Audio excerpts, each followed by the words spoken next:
Everyone and welcome back to my channel students of SSC. आशा करता हूं कि आप सभी लोग मेहनत कर रहे होंगे और अपने गोल्स पर फोकस्ड होंगे। मैं बहुत दिनों के बाद वीडियो लेके आ रहा हूं। आप लोग अगर मेरे चैनल को फॉलो करते होंगे तो ऑब्ज़र्व कर रहे होंगे कि बहुत दिनों से मैं कोई वीडियो नहीं लेकर आया हूं। और आप लोगों को पता भी होगा कि मेरा सिलेक्शन एमटीएस 2022 वाले बैच में हुआ है और लगभग 1 साल से मैं अपने वर्किंग स्टेशन पे जो भी है वहाँ पोस्टेड हूँ। और इतने दिनों के बाद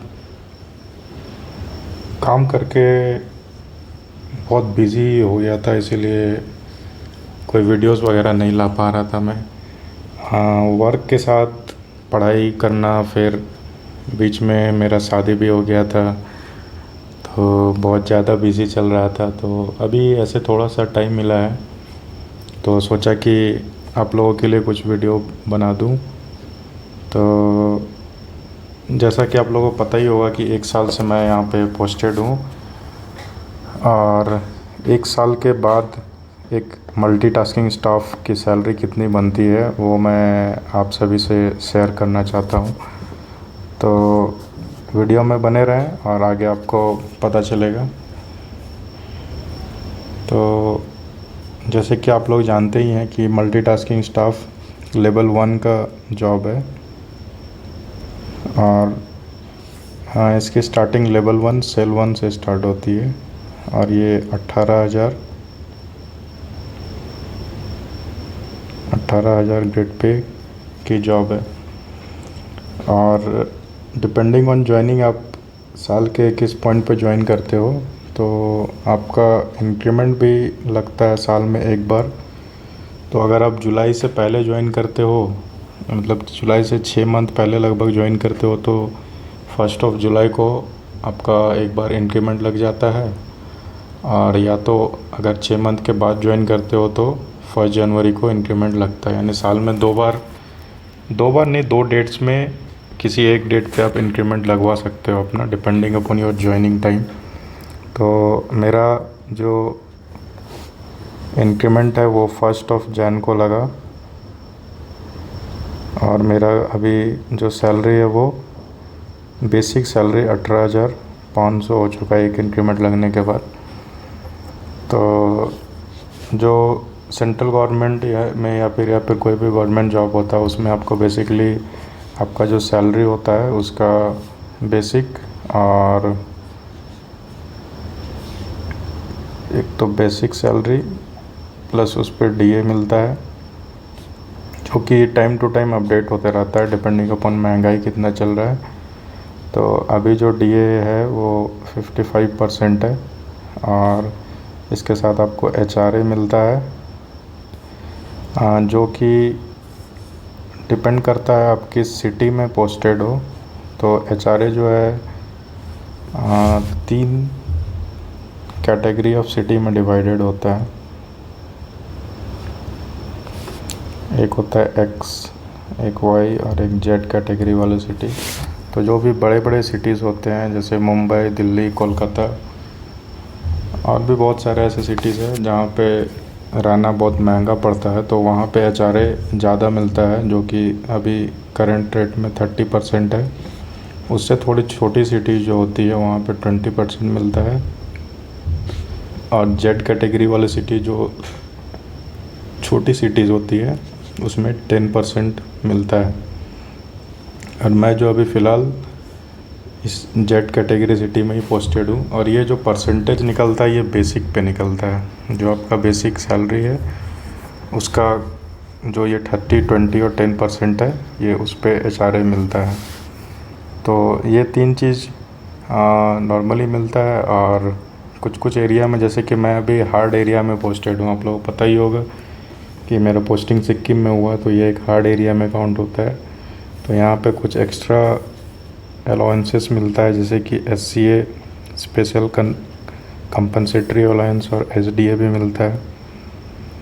तो इसके वजह से सैलरी यहाँ पे थोड़ा ज़्यादा हो जाता है।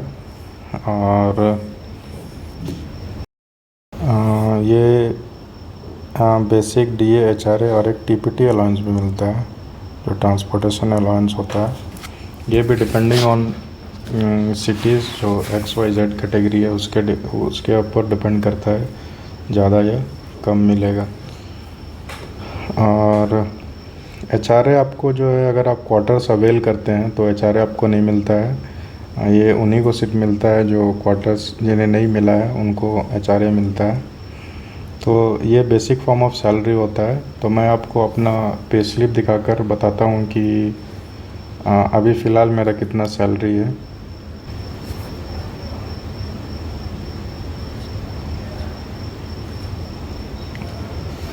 तो ये मेरा सैलरी स्लिप है, जिसमें मैं एक एक करके आपको बताता हूँ कि किस तरह से कैटेगराइज होती है सैलरी।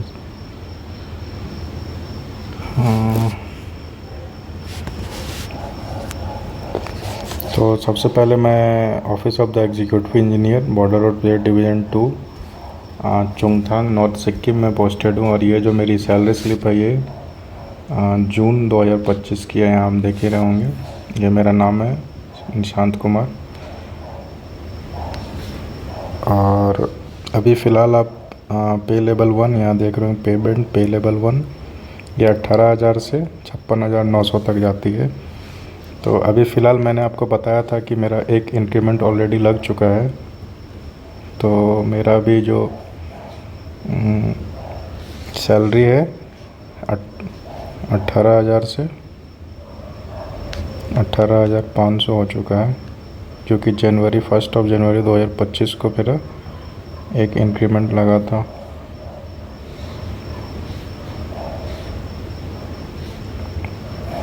तो यहाँ आपको दिखेगा 18,500 अभी बेसिक है। इस पे डीए, जो कि फ़िलहाल मैंने अभी जो बताया ही था,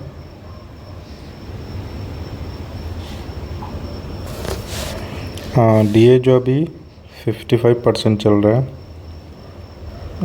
अगर आप बेसिक का 55% निकालोगे तो इतना आ जाएगा। ये डियरेंस अलाउंस 10,175 रुपये मिलते हैं। एचआरए मैंने बताया था कि मैं जेड कैटेगरी सिटी में पोस्टेड हूँ, इसीलिए मेरा एचआरए 10% है बेसिक सैलरी का। तो ये 18,500 का 10%, 1,850 रुपये एचआरए मिलती है। और टीपीटी अलाउंस 1,395 रुपया। और ये दो जो अलाउंस है, इसका मैं बात कर रहा था कि अगर आप हार्ड एरिया में पोस्टेड हो तो आपको दो अलाउंस एक्स्ट्रा मिलते हैं, एसडीए और एससीए। तो यहाँ एसडीए जो है बेसिक का 10% है, 1,850 रुपये, और एससीए 4,000 रुपये मिल जाता है यहाँ पे। तो इन सभी को अगर आप ऐड करोगे, टोटल करोगे, तो ग्रॉस सैलरी जो होता है वो 37,770 रुपये बनते हैं। और अगर आपको पता नहीं होगा तो मैं बता देता हूँ कि ग्रॉस जो सारे सैलरी जो जितना भी अलाउंस वगैरह मिला के जो बनता है उसको हम ग्रॉस सैलरी कहते हैं। और इसमें अगर आप डिडक्शन जो कटता है उसे हटा दो तो जो सैलरी बचता है उसे नेट सैलरी कहते हैं। इस चीज़ में बहुत लोगों को कन्फ्यूजन होता है। तो ग्रॉस सैलरी मेरा 37,770 रुपये है। और इसमें कुछ कुछ डिडक्शन है, जैसे कि CGEGIS होता है। ये एक इंश्योरेंस स्कीम है सेंट्रल गवर्नमेंट के लिए, जो कि पर मंथ 30 रुपीज़ कटते हैं। पहले 10 रुपये कटता था, अब 30 रुपये कटता है पर मंथ। और NPS जो न्यू पेंशन स्कीम या फिर नेशनल पेंशन स्कीम, कुछ भी कहो आप, जो कि कुछ काम का नहीं है, ये जो है ये जो हमारा ये NPS कटा हुआ है 2,868 रुपये। ये एम्प्लॉय का कंट्रीब्यूशन है। NPS जो है दो पार्ट में जमा होता है, एक तो गवर्नमेंट का कंट्रीब्यूशन होता है और एक एम्प्लॉय का कंट्रीब्यूशन होता है। तो ये जो दिखा रहा है ये एम्प्लॉय का कंट्रीब्यूशन है, Tier 1 में जा रहा है। तो ये डिडक्शन होता है, ये हर महीने कट के आपके NPS अकाउंट में जमा हो जाते हैं, और जो कि आपको ग्रेचुइटी के टाइम पे मिलता है। तो टोटल डिडक्शन ये दोनों को मिला के ₹2898 हो जाती हैं। और इसको अगर आप ग्रॉस में से ये डिडक्शन को घटा दो तो नेट सैलरी जो बन के आती है वो होती है ₹34,722।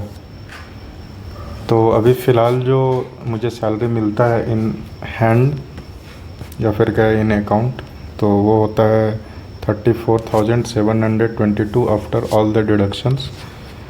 तो अभी फ़िलहाल एक सॉरी मैं भूल गया था, यहाँ पे एक सिक्किम गवर्नमेंट प्रोफेशनल टैक्स भी होता है। अगर कोई भी स्टेट में आप हो तो वहाँ पे कुछ टैक्स देना पड़ता है गवर्नमेंट को, वो लोग स्टेट गवर्नमेंट को, तो वो भी ₹150 कटते हैं और वो कट के जो सैलरी बन जाती है ₹34,722।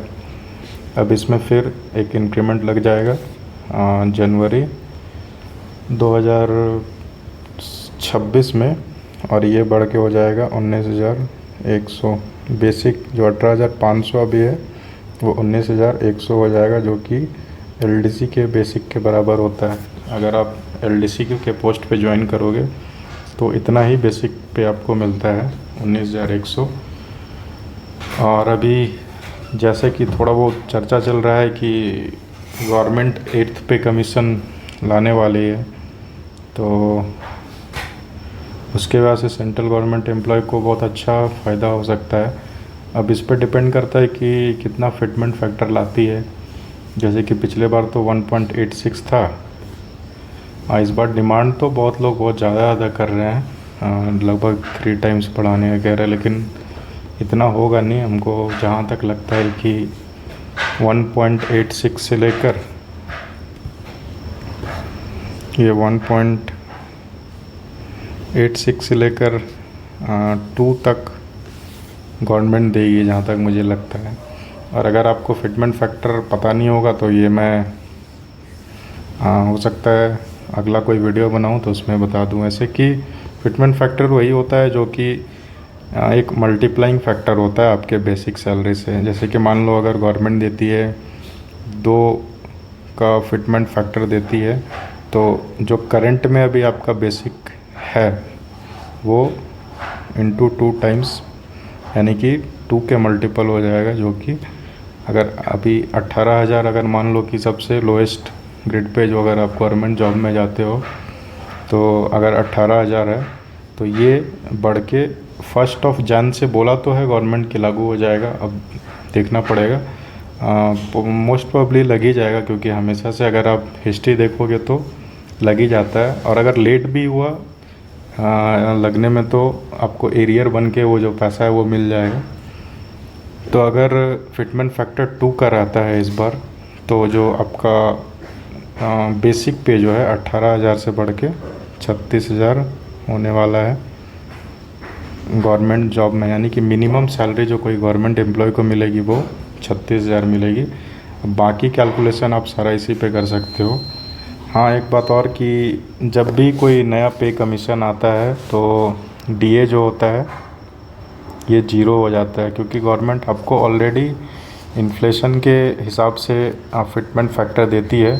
तो डियरेंस अलाउंस जो होता है, जो कि इन्फ्लेशन को बीट करने के लिए होता है, ये 0 हो जाता है।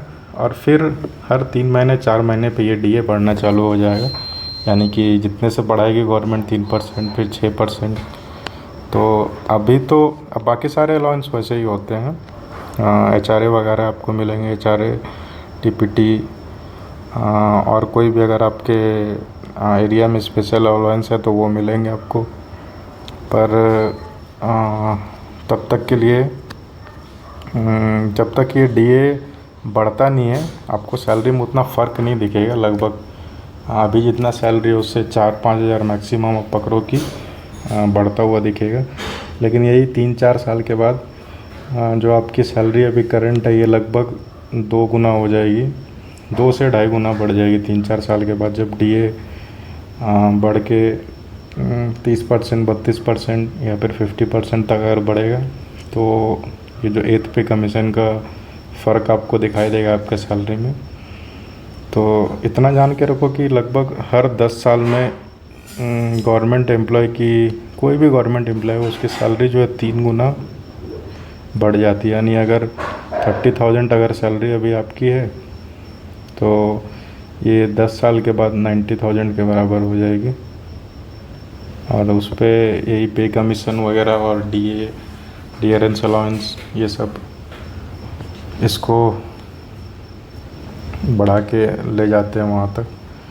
तो आशा करता हूँ कि आप लोगों को जो मैंने ये आपके साथ शेयर किया ये अच्छा लगा होगा, और ऐसे ही बने रहें वीडियोस पे मेरे, ताकि मैं और भी अपडेट आपको देता रहूँ। अब मैं सोच रहा हूँ कि कुछ वीडियोस मैं रेगुलरली डालता रहूँ। और सीजीएल के भी एग्ज़ाम पास आ रही है, उसका फॉर्म मैंने भर दिया है, आशा करता हूँ आप लोग भी भर ही दिए होंगे। तो उसके तैयारी में अभी लगा हुआ हूँ। तो मैं सोच रहा हूँ कि कुछ इम्पोर्टेंट क्वेश्चन जो होते हैं उससे रिलेटेड मैं वीडियोस लेके आऊँ, जैसे मैथ्स हो गया या फिर रीजनिंग हो गया। ऐसे क्वेश्चन जो एसएससी कंफर्म पूछता ही है, बार बार हज़ारों बार रिपीट कर चुका अपने एग्ज़ाम्स में।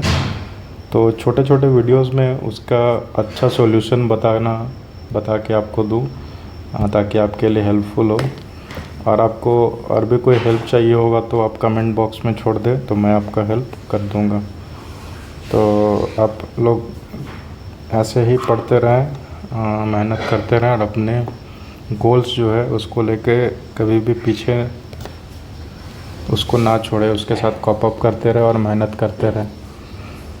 और इस साल लास्ट ईयर 2024 वाला सीजीएल मैंने दिया था, उसके बारे में मैं एक सेपरेट वीडियो बताऊंगा, तो उसका जर्नी मेरा कैसा था।